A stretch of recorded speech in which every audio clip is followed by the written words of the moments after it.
wollte so oft zu schnell nach vorn,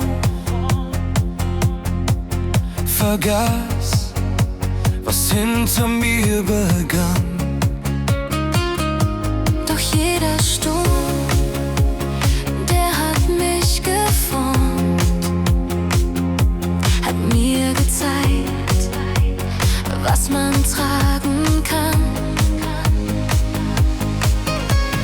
Manchmal muss man fallen, um zu sehen, wie stark man ist. Und wer dich liebt, der bleibt, auch wenn's dunkel ist.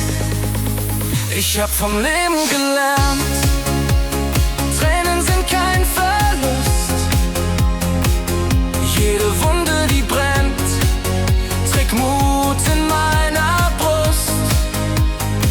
Ich hab vom Leben gelernt, auch wenn's manchmal weh tut, der Weg nach vorn beginnt, wenn man sich selber gut tut.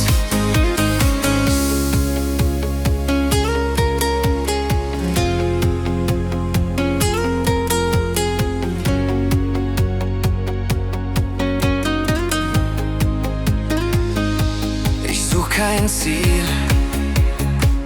ich geh den Weg mit Herz und ohne Plan.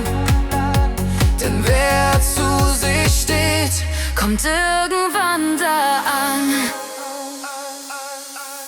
Ich hab vom Leben gelernt, dass jeder Tag was zählt.